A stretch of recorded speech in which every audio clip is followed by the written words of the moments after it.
আসসালামু আলাইকুম প্রিয় দর্শক, অন্য মঞ্চের আলোচনায় আপনাদের সকলকে আমন্ত্রণ জানাচ্ছি।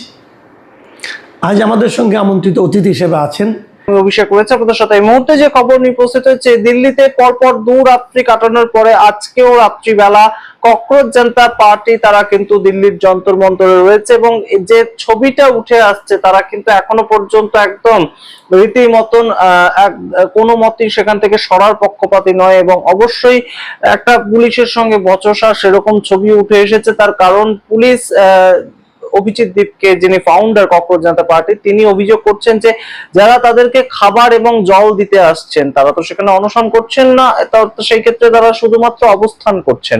তো সেই ক্ষেত্রে খাবার এবং জলটা তো তাদের দিতে হবে এবং কেউ কেউ তাদেরকে দিতে আসছেন, কিন্তু অভিজিৎ দীপকে অভিযোগ করছেন যেটা পুলিশ তাদের কাছ থেকেও আইডি কার্ড চাইছে এবং আইডি কার্ড চাইছে যেখানে একদম তাদের আধার কার্ড এবং প্যান কার্ড দেখাতে হচ্ছে যারা তাদেরকে সাহায্য করতে আসছেন খাবার এবং জল দিয়ে। তো সেখানে যাদের কাছে নেই তারা ঢুকতে পারছে না, এরকম একটা বচসা হয় এবং সেই বচসার ছবিটা যেমন উঠে আসছে তার সঙ্গে কিন্তু গুরুত্বপূর্ণ জায়গাটা যে প্রাথমিকভাবেই কিন্তু প্রথম দিন থেকেই যখনই যন্তর মন্তরে লোকজন ঢুকছিল তখনই কিন্তু আইডি কার্ডটা দেখা হচ্ছিল যে তিনি কোথা থেকে আসছেন এবং কোথাও নোট করে রাখার জন্য নয়, তিনি কোথা থেকে আসছেন, ভারতবর্ষের কোন জায়গা থেকে আসছেন এবং ভারতীয় কিনা সেই জায়গাটা কিন্তু তারা একটা आईडी कार्ड তাদের পক্ষ থেকে দেখা হচ্ছিল। बात नहीं है, कल जो लोग पानी दे रहे थे, कल जो लोग खाना ला रहे थे, उनके भी आधार कार्ड और पैन कार्ड मांग रहे हो आप लोग क्या? नहीं, मुझे बताइए, जंतर मंतर पर आने के लिए अब हमें वीजा इशू करना पड़ेगा क्या हमें? इसके बाद अगर कोई भी पुलिस वाला आधार कार्ड मांगता है प्रोटेस्ट साइट पर आने के लिए, प्लीज मुझे बताइए। जंतर मंतर पर आधार कार्ड की जरूरत नहीं है आने के लिए।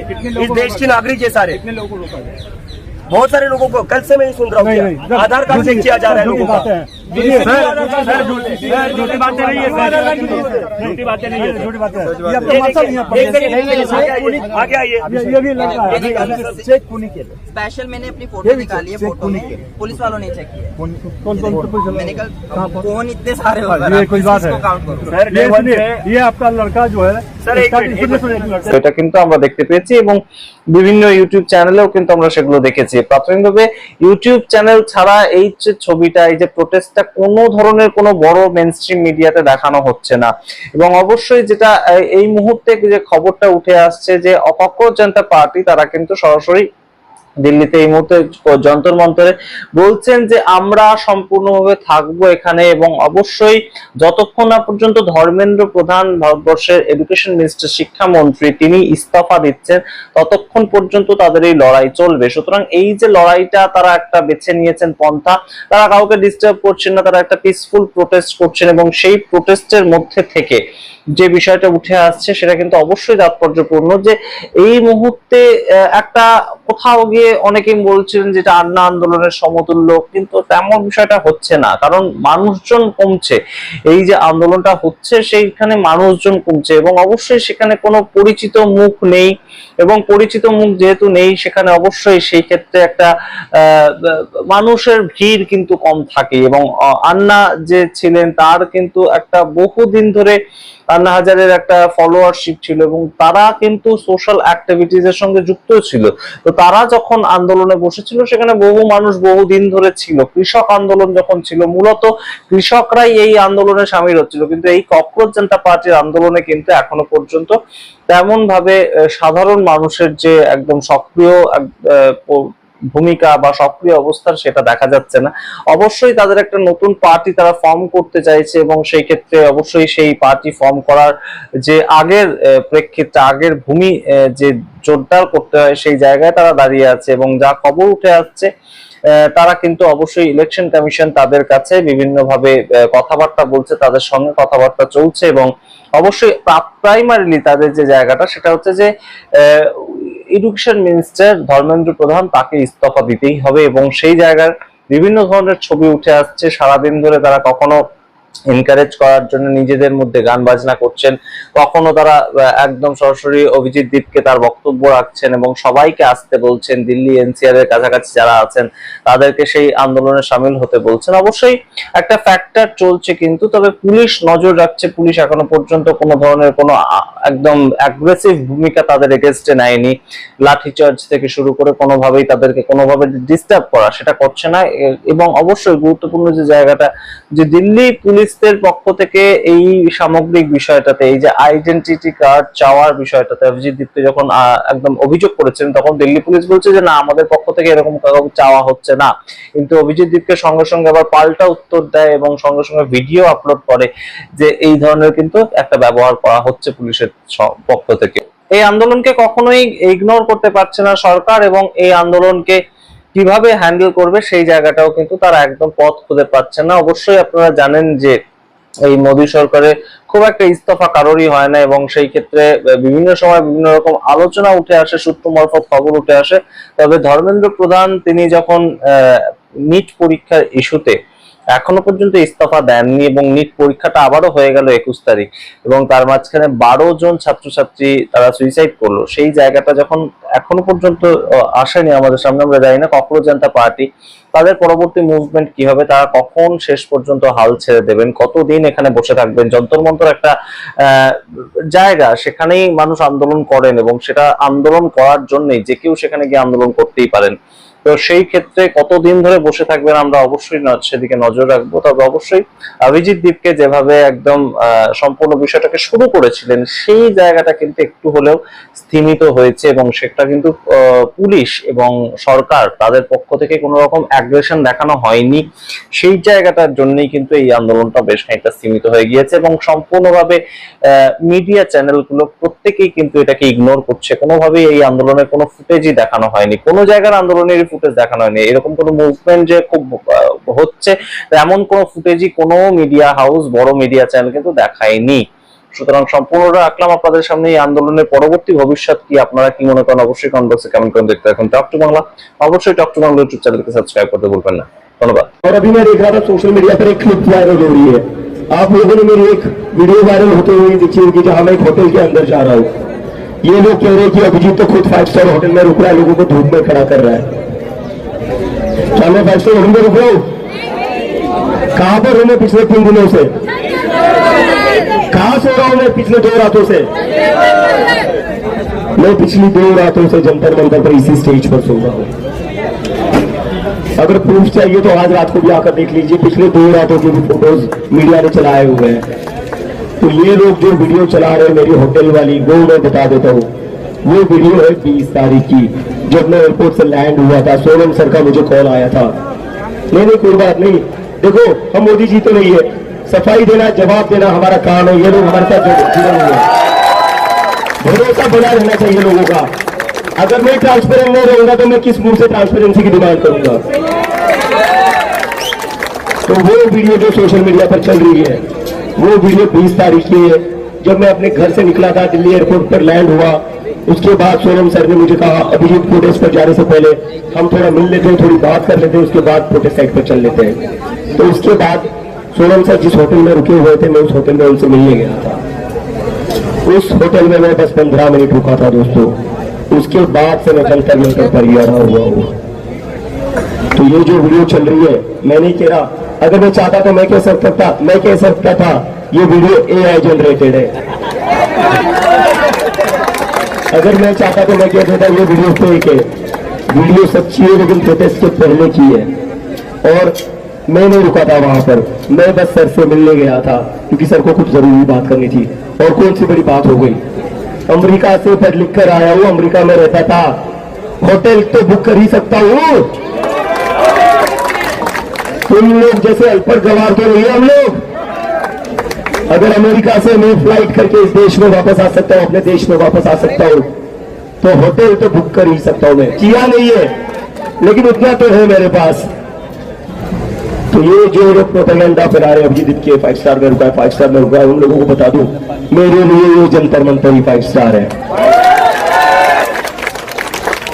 और कल जिस बहन ने मुझे खाना खिलाया अपने हाथों से, मेरे लिए वही 5 स्टार का खाना है। तो मैं यहीं पर जंतर मंतर पर आप लोगों के साथ रहूंगा, यहीं पर आप लोगों के साथ खाना खाऊंगा, यहीं पर आप लोगों के साथ सोऊंगा। लाठी खानी पड़ी लाठी खाऊंगा, सबसे पहले लाठी मैं खाऊंगा। मैंने यहाँ पर टेंट भी नहीं लगाया था, मुझे कई सारे लोग बोल रहे थे टेंट लगा लो, धूप में मत बैठो। मैंने कहा अगर सारे लोग धूप में बैठेंगे तो मैं भी धूप में बैठूंगा। मुझे कुछ लोगों ने एडवाइस भी किया, अमेरिका से आ रहे हो, इतनी गर्मी की आदत नहीं, ये स्टेज पर कूलर तो लगा लो। मैंने कहा कूलर अगर सारी जनता के लिए लगेगी तो मेरे लिए लगा दो, वरना कूलर मत लगाओ। जो लोग ये नैरेटिव फैला रहे कि अभिजीत 5 स्टार में रुका है, अभिजीत 5 स्टार में रुका है, आज आइए जंतर मंतर पर देख लीजिए ये 5 स्टार, मेरे लिए यही 5 स्टार है। প্রিয় ভাই ও বোনেরা, আসসালামু আলাইকুম। খেলা কিন্তু জমে গেছে আমাদের এই পার্শ্ববর্তী দেশ ভারতে, একেবারে খেলা জমে ক্ষীর হয়ে গেছে। আপনারা নিশ্চয় এই খবর লক্ষ্য করেছেন। সম্প্রতি, একেবারে অতি সম্প্রতি, ভারতের একজন বিচারপতি, সূর্যকান্ত তার নাম, তিনি ভারতের জেনজিদেরকে তেলাপোকার সাথে তুলনা করেছিলেন।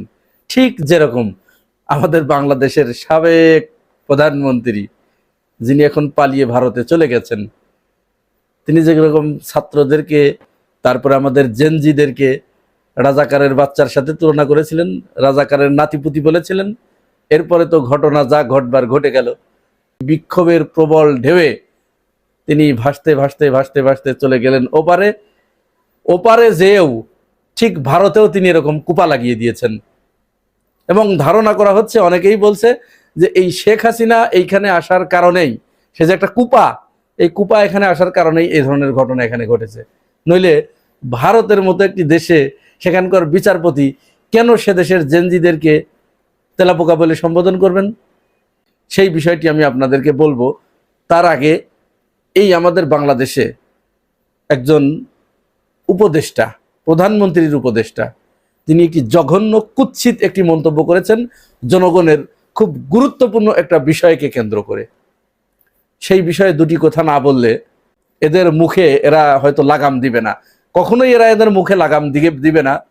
তারপরেও আমাদের এদের এই মুখ থেকে যে দুর্গন্ধময় কথাগুলো বের হয়, এর জন্য আমাদের প্রতিবাদ জানানো দরকার।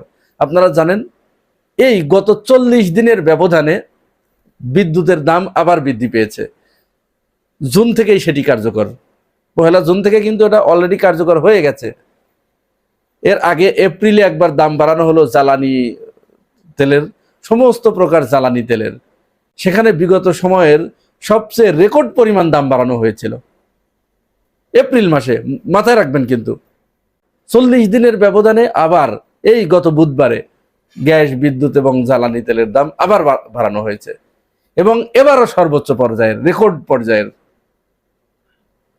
এখন বিদ্যুতের দাম যে বাড়ানো হয়েছে, এইটা সরকারের বছরে 14,200 কোটি টাকা অতিরিক্ত ইনকাম হবে, যে পরিমাণ বাড়ানো হয়েছে। এবং গ্রাহক পর্যায়ে আমরা যারা ব্যবহার করি, প্রতি ইউনিট বিদ্যুতের দাম এখন পড়বে 10 টাকা 63 পয়সা। আগে যেটা বাড়ানো হয়েছিল 40 দিন আগে, সেইখান থেকে 16.63% বৃদ্ধি করে এখন নতুন করে দাম নির্ধারণ করা হয়েছে। বাসাবাড়ির যে ময়লা টানে না, এই ময়লা বিল, যারা ময়লা নিয়ে যায়, এদেরকে 100 টাকা দেয়া হতো। শুধুমাত্র 5 আগস্টে এটি বাদ গেছে। 6 আগস্ট থেকে বলা হলো যে এটা 120 টাকা করে দিতে হবে। আচ্ছা, 120 টাকা দেয়া হলো। তারপরের সপ্তাহে এসে বললো যে না, 120 টাকায় হবে না, 150 টাকা করে দিতে হবে। তার মানে এখন 150 টাকা করে নিচ্ছে। বুঝতে পেরেছেন? 17 বছরের ক্ষুধা, 17 বছরের ক্ষুধা।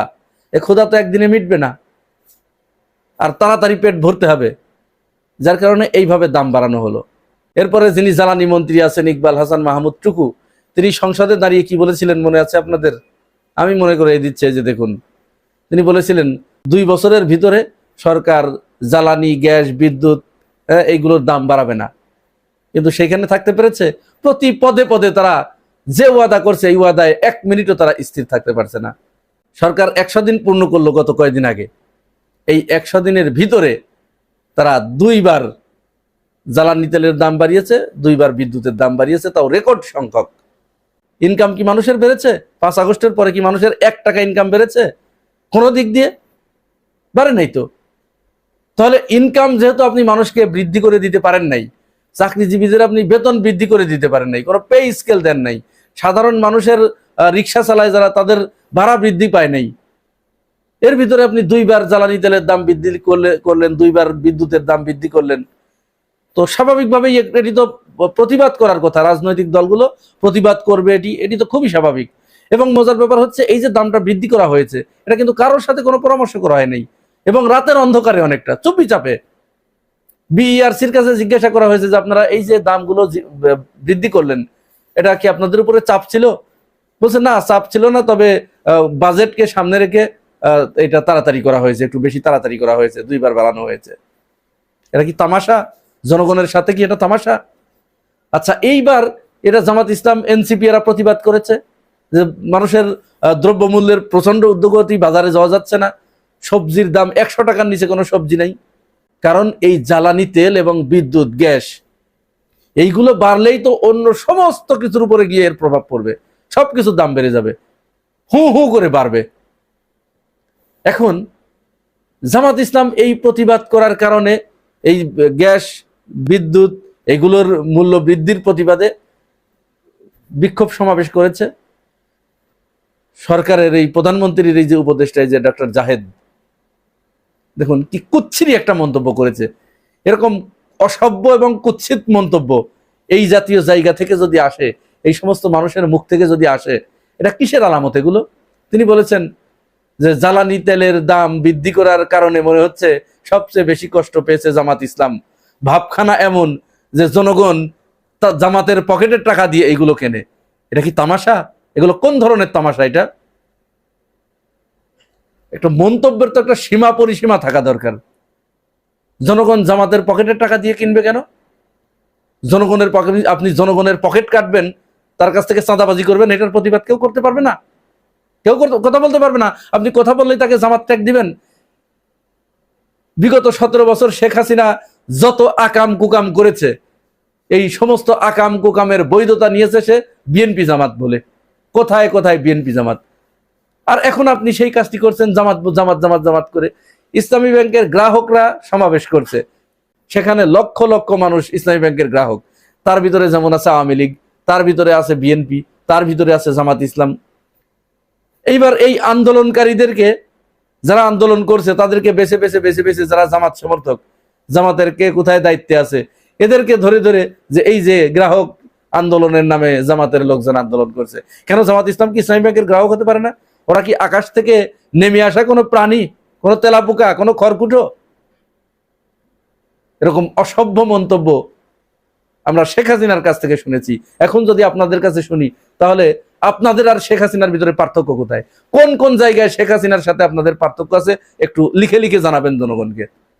জনগণ যেটা বলছে যে 2 সাপের একই বিষ, নৌকা আর ধানের শীষ, এই কথাটা যে অসত্য সেটা আপনাদেরকে জানাতে হবে, তো কাজে প্রমাণ করতে হবে। আপনি মুখে গলা ফাটালে তো জনগণ বিশ্বাস করবে না। আপনি মুখে বলবেন যে না, আওয়ামী লীগ খারাপ, জামাত খারাপ, আর আমরা হচ্ছে আল্লাহর ফেরেশতা, এটা কি জনগণ বিশ্বাস করবে? কোনো কারণ আছে বিশ্বাস করার? জনগণ অলরেডি বলতে শুরু করেছে যে আগেই ভালো ছিলাম। এই কথাটি আমরা শুনতে চাই না। আগেই ভালো ছিলাম এই কথাটি যখন কেউ বলে, আর যারা জুলাই গণঅভ্যুত্থানের পক্ষের শক্তি যারা আছে, তারা যখন এটি শোনে তাদের হৃদয়ে রক্তক্ষরণ হয়। কিন্তু এই কাজটা তো আপনারা করার সুযোগ করে দিচ্ছেন এই জাহেদুর রহমানের মতো লোকদের দিয়ে। ভাবখানা বলছে, ভাবখানা এমন যেন জনগণ জামাতের পকেটের টাকা দিয়ে গ্যাস বিদ্যুৎ কেনে। তার মানে আকাম কুকাম করবেন, জামাত ইসলাম চুপ থাকবে। জামাত ইসলাম চুপ থাকলেই তো আপনারা সব আকাম কুকাম গুলো নির্দ্বিধায় করতে পারেন। এরকম এদেশের জনগণ, বুকা শুকা জনগণ কোনো খোঁজ খবর রাখে না। জামাত ইসলাম কেন এগুলো শোরগোল করবে? আমরা যাচ্ছে তাই করব। চাঁদাবাজি আগে 100 টাকার জায়গায় এখন 150 টাকা নেব। সবজির ট্রাকে আগে যে পরিমাণ নিত তার থেকে বাড়িয়ে নেওয়া হবে। হ্যাঁ, গ্যাস থেকে বছরে 14,200 কোটি টাকা বেশি ইনকাম করব, বিদ্যুৎ থেকে করব, জ্বালানি তেল থেকে করব। আবার সেইটার কেউ প্রতিবাদ করতে গেলেই তাকে জামাত ইসলাম ট্যাগ দিয়ে নির্মূল করার চেষ্টা করা হয়। এইগুলোর তীব্র নিন্দা এবং প্রতিবাদ জানাই। জনগণের নাভিশ্বাস উঠে গেছে। তারপরে যদি আপনারা এইভাবে বিদ্যুৎ, জ্বালানি, গ্যাস এগুলোর দাম বাড়ান, আগে জনগণের চিন্তা করুন, তারপরে নিজেদের চিন্তা করবেন। নিজেদের আখের গোছান পরে গোছান, আপাতত জনগণের চিন্তা কিছুটা মাথায় রাখুন। যাই হোক, চলুন এবার আবার ওই জায়গায় চলে যাই। সেই সূর্যকান্ত তিনি যে বলেছিলেন জেনজিরা তেলাপোকা, এই তেলাপোকার সাথে তুলনা করার পরে কয়েকদিনের ভিতরেই ভারতে ককরোচ জনতা পার্টি অর্থাৎ সিজেপি নামে হঠাৎ একটা নতুন সংগঠন, জেনজিদের নিয়ে একটা সংগঠন গড়ে উঠল। সেই সংগঠনের জেনজিরা, মূলত এটা কিন্তু জেনজিদের, আমাদের বাংলাদেশে যেরকম এনসিপি গড়ে উঠলো, এরকম জেনজিদের একটা সংগঠন, তারা ভারতের আকাশ বাতাস গগন বিদারী স্লোগানে প্রকম্পিত করে ফেলেছে। এবং মজার ব্যাপার হচ্ছে এই স্লোগানটা কোন স্লোগান জানেন?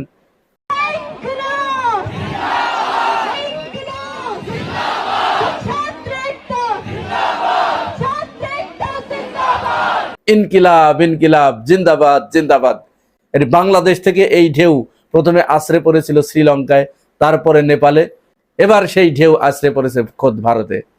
এই বিজেপি পরপর 3 বার শেখ হাসিনার কায়দায় সেখানে তারা ভোট কারচুপি করে বারবার ক্ষমতায় এসেছে। তৃতীয়বারের মতো ভারতে এখন যে কংগ্রেস, এই কংগ্রেস ঠিক বাংলাদেশে বিএনপির যে ভূমিকা ছিল সেই ভূমিকায় তারা এখন অবতীর্ণ হয়েছে। এইটা থেকে তাদেরকে ভারতবাসীকে বের করে আনার জন্য এই ককরোচ জনতা পার্টি ভারতের আকাশ বাতাস প্রকম্পিত করে ফেলেছে ইনকিলাব জিন্দাবাদ স্লোগান দিয়ে। অচিরেই সেখানে বড় ধরনের একটা ডিজাস্টার হতে যাচ্ছে বলে রাজনৈতিক বিশ্লেষকরা মনে করছে। প্রিয় ভাই ও বোনেরা, এই পুরো বিষয়টাকে আপনি কিভাবে দেখছেন জানাবেন মন্তব্যের ঘরে। আর আপনি যদি আমার এই চ্যানেলে নতুন হয়ে থাকেন তাহলে চ্যানেলটি সাবস্ক্রাইব করে পাশে থাকবেন। আজ এ পর্যন্তই, ভালো থাকবেন, আল্লাহ হাফেজ।